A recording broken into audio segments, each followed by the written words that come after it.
गर्भवती पति। सिद्धांत औरतों को सिर्फ घर के काम और बच्चे पैदा करने की मशीन मात्र ही समझता था। एक बार रिद्धि कहती है, देखिए जी, मेरे पेट में दर्द हो रहा है, मैं आज खाना नहीं बना पाऊंगी। अरे करना ही क्या पड़ता है तुम्हें काम जो नहीं कर पाओगी? एक बेबी ही तो होने वाला है तुमको। हाँ हाँ, जानती हूँ मैं कि बेबी होने वाला है, पर मैं किस स्थिति से गुजर रही हूँ आप जानते हैं। अरे यार, पूरी दुनिया हर एक कंट्री में बच्चा पैदा होता है, लेकिन ऐसा तमाशा तो कोई औरत नहीं करती जैसा तुम करती हो। रिद्धि करती भी तो क्या, पति को कैसे समझाए कि हर औरत की जिंदगी में ये दौर उसके पति से ज्यादा प्यार, ज्यादा अपनेपन की मांग करता है। अगली सुबह, अरे रिद्धि, खाना तैयार हो गया क्या? एक काम करना, गर्म पानी की बाल्टी मेरे वॉशरूम में रख देना। कैसी बात कर रहे हो? डॉक्टर ने मुझे मना किया है ना भारी चीजें उठाने के लिए। अरे ये सारी बातें डॉक्टर ऐसे ही पैसा कमाने के लिए करते हैं। मेरी माँ तो पूरे खेत की जुताई करती थी जब मैं होने वाला था। अब देखो कितना मजबूत पैदा हुआ हूँ मैं। रिद्धि को अब इन बातों की आदत हो जाती है और वो पति के कहने पर बाल्टी उठा तो लेती है, लेकिन दोपहर तक। माँ, मेरे पेट में दर्द हो रहा है। बेटा, कोई भारी चीज तो नहीं उठाई थी ना? हाँ माँ, मैंने गर्म पानी की बाल्टी उठाई थी। माँ को रिद्धि की इस बात पर गुस्सा आ जाता है और वो उसको बहुत सुनाती है। अरे बेटा, इतनी अकल तो जानवर को भी होती है कि गर्भावस्था के बीच क्या करना चाहिए और क्या नहीं। लेकिन रिद्धि कहती भी तो क्या। शाम को जब सिद्धांत घर आता है तो वो उसे लेकर डॉक्टर के पास जाता है। आज की रात आप लोगों को यहीं अस्पताल में रुकना पड़ेगा। सुबह तक ही अब हम लोग कंडीशन ठीक कर पाएंगे। बस फिर क्या था, रात के अस्पताल में सिद्धांत सो तो जाता है, लेकिन पूरी तरह नहीं, सपने में। अरे डॉक्टर साहब, आपने मुझे अस्पताल में क्यों रोका आज? तुम प्रेग्नेंट हो और तुम्हें बच्चा होने वाला है, लेकिन आज तुम्हारे पेट में दर्द है ना, इसलिए। सिद्धांत को सोते सोते ही फील होता है कि उसके अंदर कोई अंश है जो जी रहा है। अरे ये पेट में गुदगुदी क्यों लग रही है? तभी वहां रिद्धि आ जाती है। अरे यार, क्या सारा दिन ही करते रहते हो? ऑफिस जाओ, काम करो। अरे यार, मैं बस में सफर नहीं कर सकता। झटके लगते हैं तो डर लगता है कि कहीं बच्चा। बच्चा? क्या बच्चा? अरे जब मैं मेरी माँ के पेट में थी ना, तब वो ऊंची ऊंची पहाड़ी में पानी भरकर ले जाती थी। देखो कितनी स्ट्रांग हूँ मैं आज।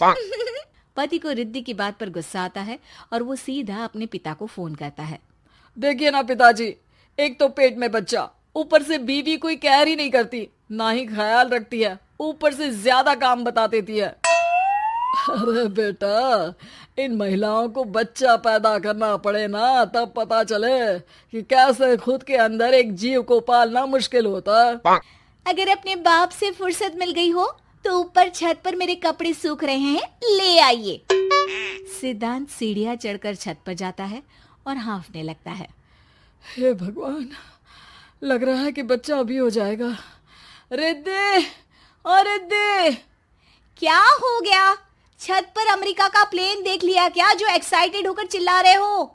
रिद्धि, मुझे दर्द हो रहा है पेट में, मुझे सीढ़ियां चढ़ने को मत बोला करो।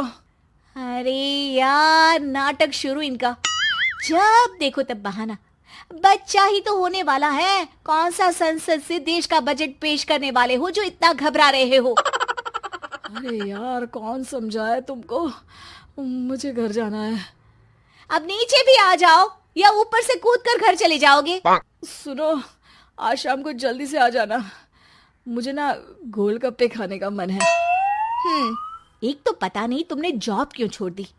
अरे दुनिया जॉब भी करती है, घर का काम भी करती है और बच्चे भी पैदा करती है, लेकिन तुम खैर, अब तो पूरे घर की जिम्मेदारी मेरे सर पर है, तो कैसे जल्दी आऊं? अरे यार, कैसे जॉब करता, सारा दिन तो नींद आती रहती है, मछली लगती है और उल्टी। छी छी छी, फालतू की बात मत करो। अरे खुद को पेट में 10 किलो का पत्थर बांध कर काम करना पड़े ना, तब पता चलेगा। अरे यार, तुम तो ज्यादा ही इमोशनल हो जाते हो। दुनिया भर में सबके बच्चे पैदा होते हैं, लेकिन नखरे तो तुम ऐसे कर रहे हो जैसे दुनिया के एकमात्र इंसान हो जो बच्चा पैदा कर रहा है। सिद्धांत को वो सारे पेन, वो सारी परेशानियां होती है जो एक गर्भवती महिला महसूस करती है। एक दिन पड़ोस का आदमी, अरे भगवान का शुक्र मनाओ कि बच्चा नॉर्मल हो गया। साइंस के अनुसार एक बच्चे को पैदा करने का दर्द उतना ही होता है जितना हड्डी के टूटने का। हे भगवान, मैं ये दर्द कैसे सहूंगा? मुझे तो छोटी सी चोट से भी डर लगता है। तभी वहां रिद्धि आ जाती है। अरे कैसी बात कर रहे हो? तभी तो कह रही हूँ, खूब शारीरिक काम करो, तभी तो जाकर बच्चा पैदा करने में आसानी होगी। और इसीलिए तो कहती रहती हूँ कि मेरे नहाने के पानी की बाल्टी को वॉशरूम में रख दिया करो।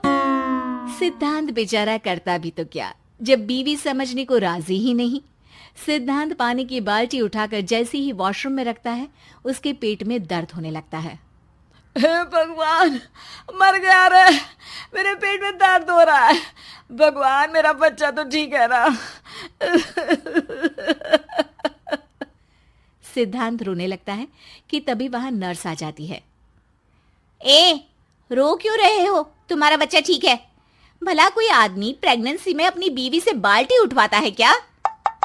सिद्धांत की नींद खुलती है तो पता चलता है कि वो तो सपना ही था। वो भागकर रिद्धि के कमरे में जाता है। रिद्धि, रिद्धि, मुझे माफ कर दे। पति होने के नाते मेरा कर्तव्य था कि मैं तुम्हारा और अपने बच्चे का ख्याल रखूं। घर चलो, अब मैं आज से तुम्हारा पूरा ध्यान रखूंगा। मैं समझ चुका हूं कि बच्चा पैदा करना बच्चों का खेल नहीं।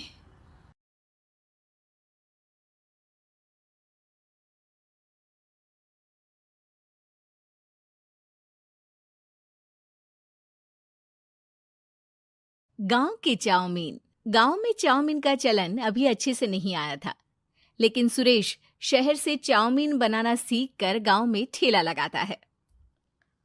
अरे ये केचुआ है क्या भैया? कैसे खाया जाता है? अरे नहीं नहीं, ये चाउमीन है। चाउमीन शहर में खाया जाता है। कितने की दे रहे हो सुरेश? 10 रुपए की प्लेट भरकर। तभी वहां शहर से पढ़ा एक लड़का आता है। जरा एक प्लेट चाउमीन तो देना। सुरेश उसे चाउमीन देता है।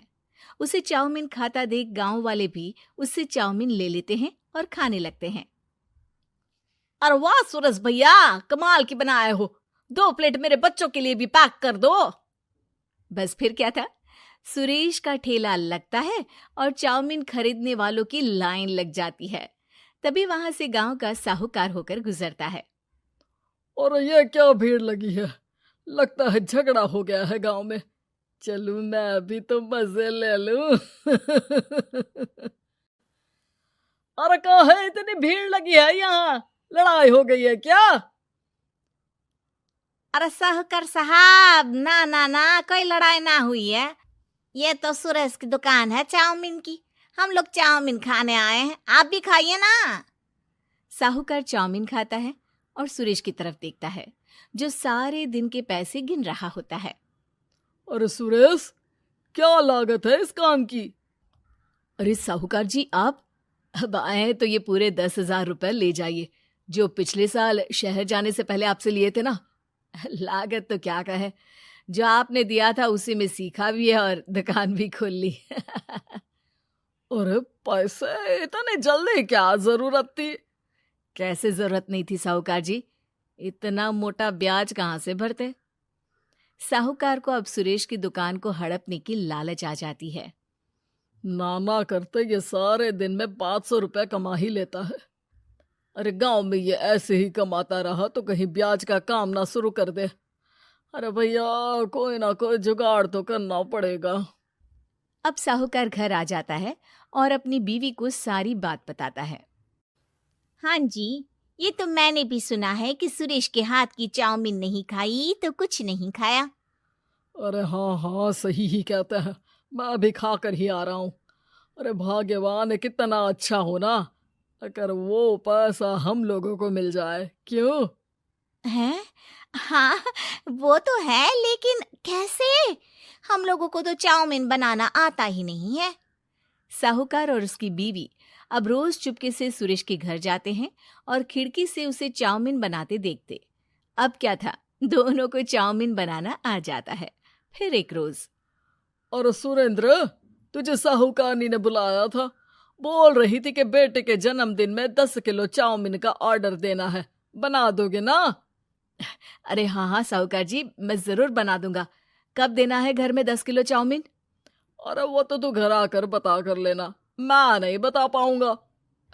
ठीक है, शाम को काम निपटा कर आ जाता हूँ।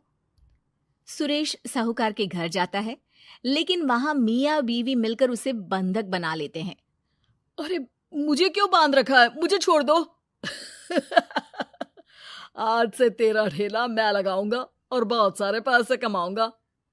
साहूकार एक आदमी को सुरेश की निगरानी में लगा देता है और वहां से चला जाता है। अगले दिन, अरे साहूकार जी, आप कब से चाउमीन बेचने लगे और अपना ये सुरेश कहाँ गया? और वो तो शहर गया है, उसका कोई काम निकल आया था। बोल रहा था कि जब तक वो ना आए तब तक मैं ही उसके ठेले का काम कर दूं। पैसे भी तो बहुत उधार ले रखे थे उसने, लगता है कर्जा भरने के डर से भाग गया है। अरे पर वो तो बोल रहा था कि उसने सारा कर्जा उतार दिया है, और वो क्यों भागेगा? इतना तो कमा रहा था। अरे मुझे क्या पता। अरे चाउमीन खाना है तो बोलो, नहीं तो भागो यहाँ से। अरे हाँ हाँ, दे दो दे दो। अब तो चाउमीन खाना पूरे गांव के लोगों के लिए आदत ही बन गया है, ना खाओ तो नींद ना आए। हाँ हाँ, तो लो और निकालो 50 रुपए। 50 रुपए क्यों? सुरेंद्र तो 10 रुपए में देता था। अरे वो पागल था, मैं थोड़ी ना हूं। गांव वाले जिनको चाउमीन की लत लग गई थी, वो करते भी क्या? दे दो और ये लो 50 रुपए। लेकिन फिर साहूकार उन लोगों को प्लेट में थोड़ी सी चाउमीन रख देता है। अरे ये क्या, पैसे 5 गुना ज्यादा और चाउमीन बस इतनी सी? अरे साहूकार साहब, भगवान से तो डरो। बस फिर क्या था, साहूकार की मन मर्जी चलने लग जाती है और गांव वाले करते भी क्या।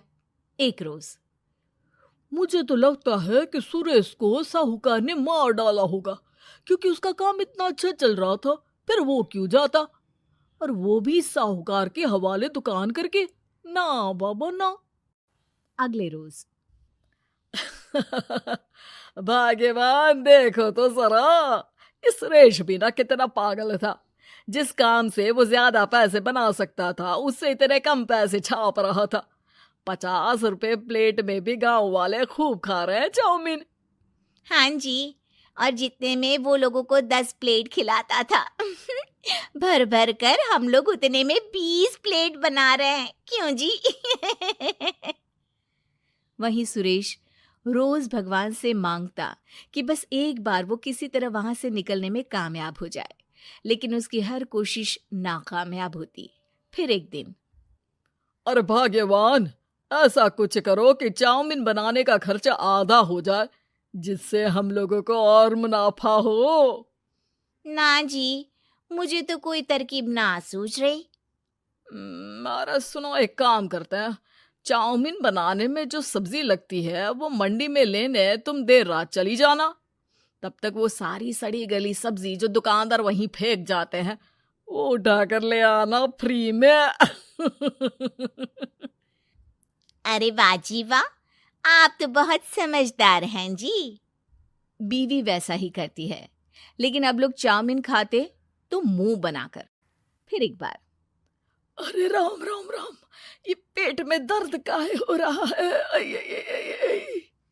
हाय रे हाय, मेरा भी पेट दर्द के मारे फटा जा रहा है। सभी को शक हो जाता है कि उन लोगों को चाउमीन खाने से ही ये बीमारी हो गई है। वहीं दूसरी तरफ जो आदमी सुरेश की निगरानी कर रहा था, वो सो रहा होता है और मौका देखकर सुरेश वहां से भाग जाता है। सुरेश गांव वालों के पास जाकर उन्हें सब कुछ बता देता है। बस अब क्या था, साहूकार के घर पुलिस पहुंच जाती है। चलो, तुमने गांव के लोगों को खराब सब्जी वाली चाउमीन खिलाकर बीमार किया और सुरेश को बंधक बनाया। तुम्हें इसीलिए हम गिरफ्तार कर रहे हैं। साहूकार को पुलिस ले जाती है और फिर अगले दिन से सुरेश का ठेला गांव के बाजार में लग जाता है, जहां अब पहले से ज्यादा भीड़ होती है।